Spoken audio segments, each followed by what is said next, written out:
Hi guys! Welcome back sa YouTube channel ko. So for today, magsagot tayo ng engineering boards problem coming from April 2019 EE boards, and good luck nga pala sa mga mechanical engineers, future MEs natin, tsaka future electrical engineers na magte-take ng board this coming August, and I hope you'll do well.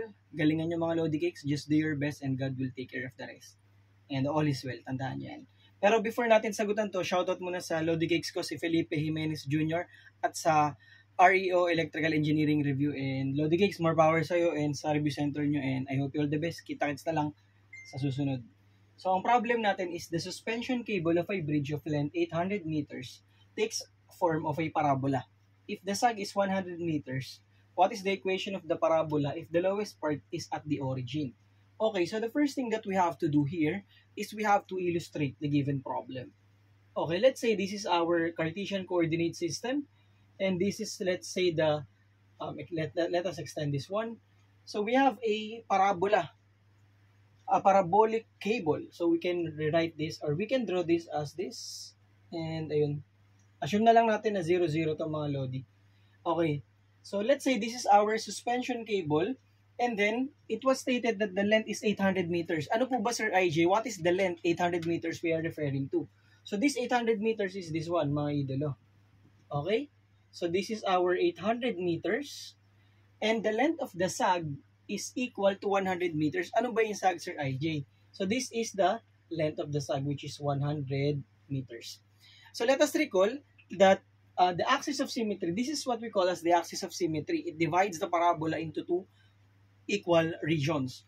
So if this is the axis of symmetry, the 800 meters will be divided into two. So this will become 400, and this is also 400.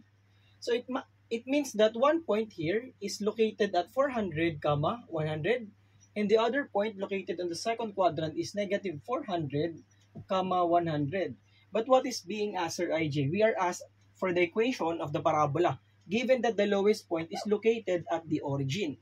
Okay, so notice that the parabola is, its opening is upward, mga Lodi Cakes. So let us recall na kapag ang parabola, ang opening niya is upward, so the given equation is x minus h quantity squared equals 4a multiplied by y minus k.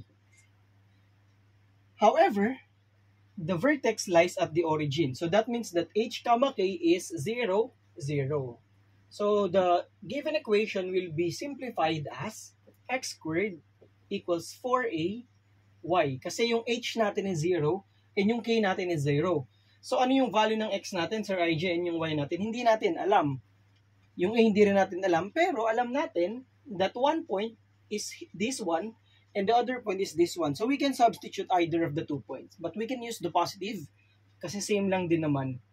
So at 400, 100, mga Lodi Cakes. So we have 400 squared, right? Equals 4a multiplied by y, which is equal to 100. So, computing for the value of a, so 400 squared divided by, alam natin na ang 4 times 100 is 400, or using your calculators, you can compute the value of a as equal to 400. Okay, so i-revert lang natin, substitute natin. So, we have x squared equals 4ay, and we have x squared equals 4 multiplied by 400y. Simplifying the given equation will yield us with the final answer, x squared equals 1,600y. Sir IG, what if nakalimutan ko po yung form? I forgot the form or the standard form of the equation of a parabola. Basta malocate mo tong point na to, kunyari marunong ka naman mag-illustrate. Itong point na to, substitute mo na lang dun sa mga given equations natin. Pag tinesting mo to, ito yung magsasatisfy. Kumbaga, this point will satisfy the first choice, which is x squared equals 1,600y. So, yun yung tinatawag nating Descartes method. So, for this problem, the correct answer is letter A.